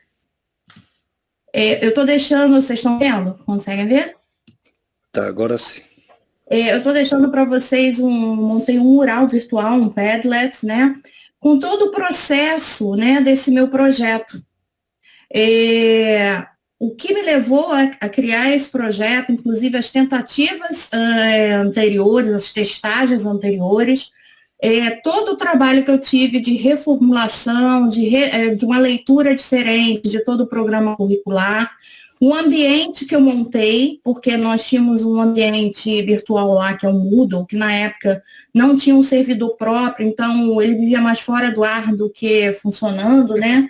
E eu pensei como resolver esse problema e acabei me aventurando numa coisa que até então eu não tinha visto, né? Eu transformei um blog em um ambiente virtual de aprendizagem. E nessa época, inclusive, né, ficaram algumas questões que eu procuro resolver até hoje, inclusive a partir de um questionamento do professor Moran, né, como a gente tornar mais interativa essa participação dos alunos na construção desse projeto, né. Então, eu estou deixando para vocês aqui todos os itens desse projeto que eu realizei por 2 anos, são 2 blogs que estão no ar ainda, se vocês quiserem olhar. Tem toda a descrição, tem toda a abordagem temática, os modelos de avaliação, lembrando que eu trabalhava numa instituição extremamente tradicional, marcada pela questão da meritocracia, da avaliação, da classificação, e ainda assim eu consegui fazer um trabalho com conhecimento de toda a gestão escolar, com o apoio da gestão escolar, e, na verdade, o que me deixou mais, assim, surpresa foi que o maior obstáculo que eu tinha não eram os alunos, não era a instituição. Na verdade, eram os professores, né? Mas, assim, ainda assim, foi um trabalho, assim, digno de uma transformação muito grande na minha vida, transformação essa que eu venho realizando até hoje.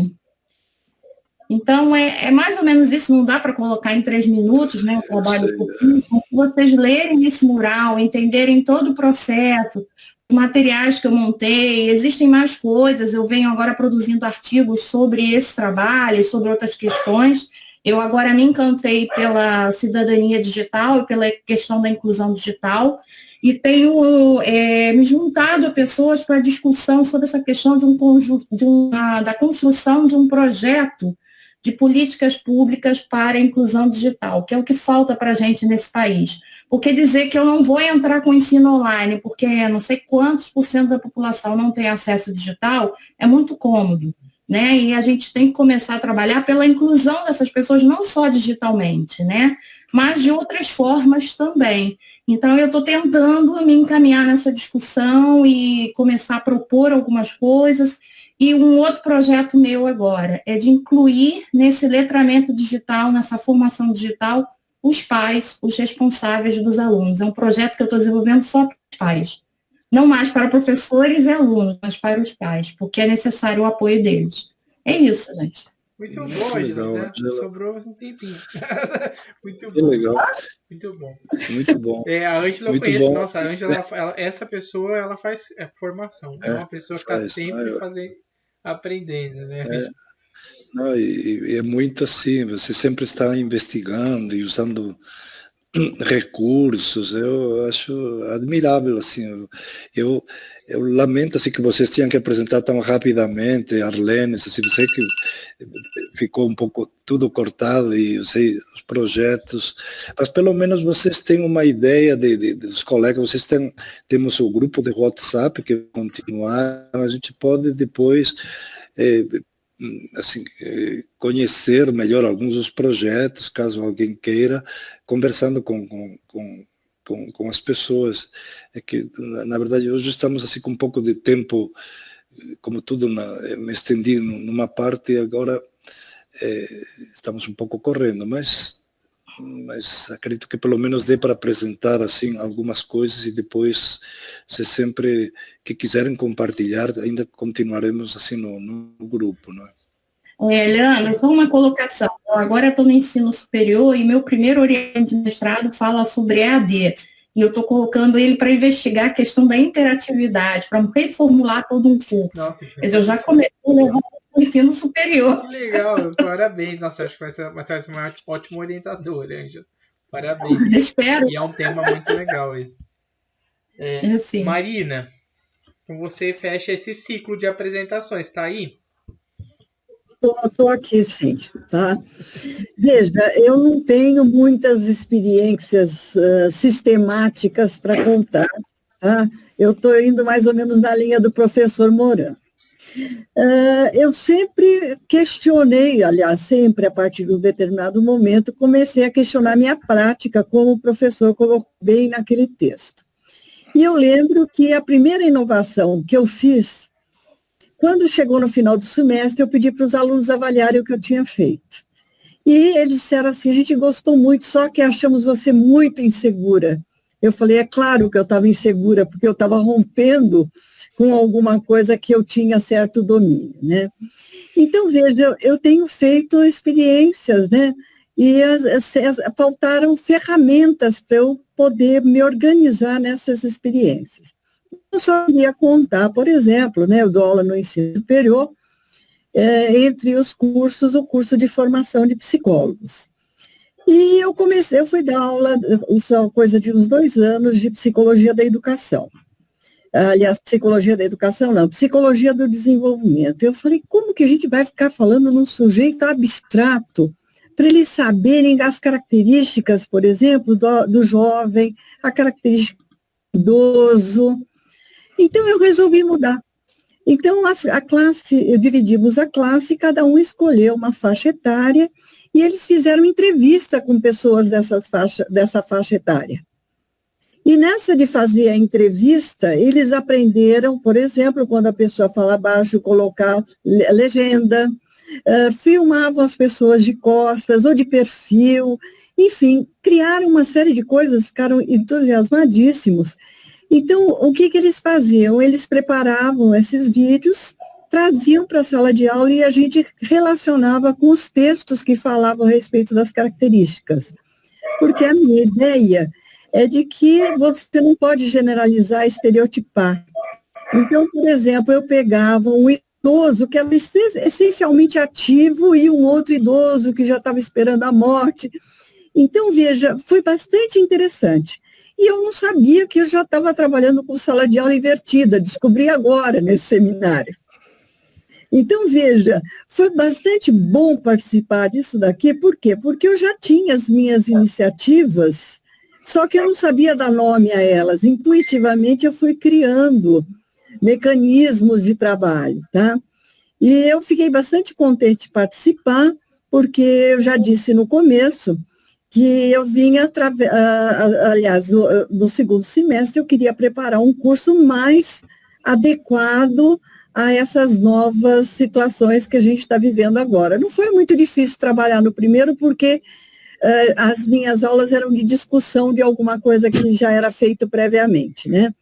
Então, hoje eu acabei de postar um plano de aula na universidade, por competências, pensando no psicólogo, o que ele precisa saber, já com as atividades de cada aula, no sentido de aula invertida, em termos deles fazerem entrevistas, assistirem vídeos, para a gente usar o horário da presencial, que é o que a gente está fazendo aqui, para a discussão das coisas. Então, achei assim, que foi bastante interessante. Por quê? Porque ganhou forma aquilo que eu já arriscava fazer sem saber exatamente o que era. Então, era isso que eu queria contar, eu queria agradecer, porque foi muito rico ter lido esses textos, ter ouvido vocês, ter ouvido o professor Moran, ter ouvido o Leandro. Inclusive, eu já fiz uma reunião virtual com os professores do NDE e mais alguns professores, onde eu apresentei todas essas novidades, ficamos discutindo, gravamos o vídeo, enfim, de alguma forma estou levando essas ideias também lá para dentro da universidade. Isso foi muito bom, eu só tenho para agradecer. Tá? Muito bom. Muito bom mesmo. Obrigado. Marisa, perfeito aí. Pontualíssima. Nossa. Muito bom. Mas Muito a tua fala acho bom. que foi muito inspiradora. Acho que o professor deve ter ficado muito feliz, né, Moran? Não sei, eu gostaria assim que talvez assim nesse pouco tempo assim que vocês também colocassem um pouco se alguma destas coisas se fez sentido no seminário, que é a primeira vez que eu faço um seminário sobre esse tema. Então, na verdade, eu propus, chamei Leandro, você me ajuda um pouco a organizar, e ele me deu todo esse grande suporte e contribuição que vocês viram. Mas, na verdade, é a primeira vez também, e principalmente online, e nunca pensei esse tema um pouco de uma forma mais sistematizada, então peguei quatro tópicos e essa ideia de partir do atual, um pouco desse momento, depois de alguns modelos, depois de trabalhar um pouco essa ideia do progressivo e depois trabalhar o individual. São vários olhares. Eu queria saber se isso para vocês, primeiro, fez sentido e se contribuiu, porque vocês viram que os textos estão em construção, significa que é algo que eu vou aprofundar, vou tentar organizar melhor, mas queria também ver o feedback de vocês, agora um pouco nesse final, se vocês sentiram que isso os ajuda e quando vocês puderem também contribuam ou questionem ou ampliem. Assim, eu gostaria muito assim, de agora ouvir vocês neste momento final. O que isso significou para vocês? Pessoal, acho que quem quiser destravar o microfone e fazer, a gente ia fazer uma atividade até em mural, mas depois a gente vai mandar uma avaliação do curso que vocês podem fazer. Eu acho que é melhor. Vamos usar esse tempo para poder falar um pouco dessa rodada, né? Eu só quero contar que, assim, toda a ideia do seminário é do professor. Eu estou aqui, eu só sou uma pessoa que ajuda ele a executar. Mas textos, temas, organização, tudo vem dele, tá? Então, é um projeto, assim, quando ele falou, ele estava um pouco receoso quando ele foi fazer, não sabia se ia dar certo, se as pessoas iam querer participar. Eu falei, professor, não é possível. Tem muita gente, né, que vê o senhor como uma grande referência. Eu acho que vai ser muito legal para essas pessoas terem essa possibilidade de conhecer melhor. E eu fico muito feliz de poder ter participado e ver como foi legal, como deu certo, né, esse seminário, as discussões. Enfim, aí vamos abrir o microfone aí, pessoal. Quem quiser comentar também, eu acho que é a hora para isso. Eu posso falar uma coisa? Na verdade, isso não aconteceu assim, verbalmente aqui no seminário, mas nas ações do professor. Eu tive a sorte uma vez de ir e voltar do aeroporto com o professor no Rio de Janeiro, e quando eu estava levando ele de volta até o aeroporto, um engarrafamento no Rio de Janeiro, né? E nós ficamos um longo tempo conversando no carro, né? Só lembra disso, professor? No evento que eu montei lá no colégio na época. E uma coisa que o professor me disse me marcou profundamente, porque até então eu estava muito recolhida, com vergonha de mim, achando que eu tinha algo de errado. O professor relatou, né, do fato de que ele, todo ano, ele viaja para ver a mãe, né, na Espanha. Menos e este encontra a família toda, né? E nesse encontro, eles vão à praia, eles se reúnem, eles almoçam juntos, eles batem papo e tem um horário do dia. Algumas pessoas, um vai para a praia, outro vai descansar, dormir um pouco, né? E aí, no momento, o professor sentou, abriu o seu computador e começou a fazer o seu trabalho de sempre. Eu não sei se o senhor está lembrado dessa conversa. Aí o senhor disse assim, que um irmão seu perguntou o seguinte, poxa, mas você não está de férias? Você vai trabalhar, né? E o professor respondeu, isso para mim, estar de férias é fazer o que eu gosto de fazer, aquilo no que eu me sinto bem. Eu gosto de fazer isso. Você está caminhando na praia, o outro está lendo jornal, eu vou continuar as minhas pesquisas. E aí, eu assim, aquilo para mim foi, vamos dizer assim, o ponto de mudança para mim. Porque as pessoas me faziam sentir muito estranha, porque eu aproveitava as férias para ir para São Paulo fazer curso. Aí pegava uns dias para isso. No outro dia eu estava lendo. Durante as férias, as pessoas diziam, você não descansa. Descansar eu descanso, né? E é óbvio que eu não fico as férias todas pensando no trabalho, mas eu fico pensando na minha aprendizagem, na modificação da minha perspectiva de vida. E o professor Moran me ajudou muito nessa ideia. E essa ideia da mentoria é uma coisa, assim, que me fascina desde sempre, né? Uma coisa que Leandro já ouviu comentar, Lilian Bacic, o professor, essa minha paixão pela questão da formação docente, né? De estar contribuindo para os docentes. Mas eu agora também estou, assim, também contribuindo muito para a minha transformação, não só na cobrança da transformação do colega, do parceiro, né? Mas mostrando para ele o que essa transformação fez por mim.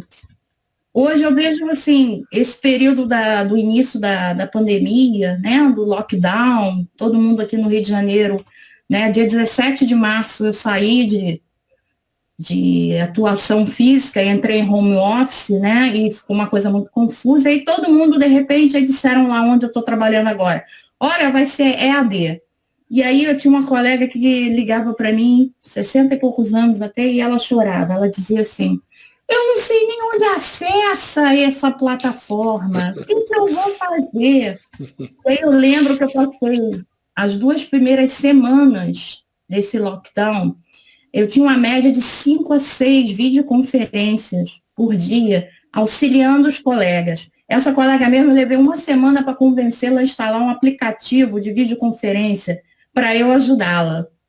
E ela hoje é outra pessoa. Teve um dia que ela me pediu ajuda, eu falei, poxa, eu estou enrolada aqui. Aí daqui a pouco ela manda mensagem. Olha, já coloquei lá, você vê se tá legal, se é assim mesmo. Eu fiquei tão feliz, porque a pessoa, assim, em 2 semanas, ela começou a desenvolver um outro olhar. E aí algumas pessoas entraram no meu curso, porque aí eu tenho aquela perspectiva da metodologia ativa, de fazer as pessoas pensarem, de interagirem. Eu uso o princípio da multimodalidade, né, um trabalho diferente. Fiz os alunos também crescerem.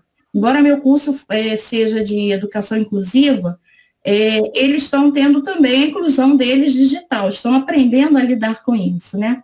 E aí algumas pessoas viram o meu curso e disseram, Ah, não, como é que faz isso? Ensina isso pra gente. Como é que você faz assim? Os alunos entram e eu tinha uma média de 100.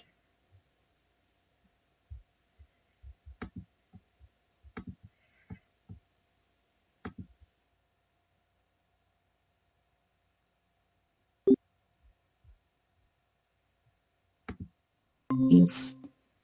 E aí eu fui levando todo esse aprendizado para algumas pessoas. Aí teve até uma colega que falou, olha, não diga lá no Centro de Educação à Distância que você sabe fazer essas coisas não, senão eles vão levar você fica aqui, você não vai.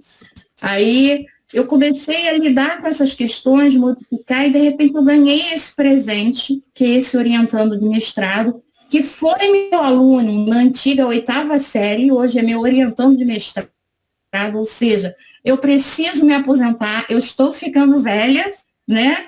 Mas isso está rendendo frutos, porque ele viu a Ângela daquela época que já tinha essa perspectiva de olhar o outro, de colocar o aluno para participar, e ele, quando me viu, os olhinhos dele brilharam, eu na hora nem lembrei dele, porque o rostinho dele está muito diferente. Quando ele começou a contar histórias, eu falei, era você! Ele falou, era eu, professora, você vai ser minha orientadora. Ele brigou para que eu fosse orientadora dele. E aí, isso é que eu estou ganhando, porque cada vez que ele diz, eu quero fazer isso, vamos pesquisar, daí que eu ajudo também, vamos pesquisar e discutir juntos. Não é aquela relação de orientador sabe mais e orientando sabe menos. Ele traz a contribuição também, ele me traz algumas questões instigantes, motivadoras. Eu digo para ele, olha, eu nunca li nada, mas vou pesquisar. Vamos pesquisar? Aí, no outro dia, até foi engraçado, porque eu achei um livro que me serviria completamente. O livro custava mais de R$1.000. Eu falei, Jesus, como é que eu vou comprar um livro desses, né? Mas a gente vai fazendo outros caminhos e conseguimos fazer uma leitura voltada nessa questão. Então, assim, eu aprendi a usar uma coisa, uma palavra que eu não usava antes. Eu não falo mais em aprendizagem, eu falo em aprendizagens.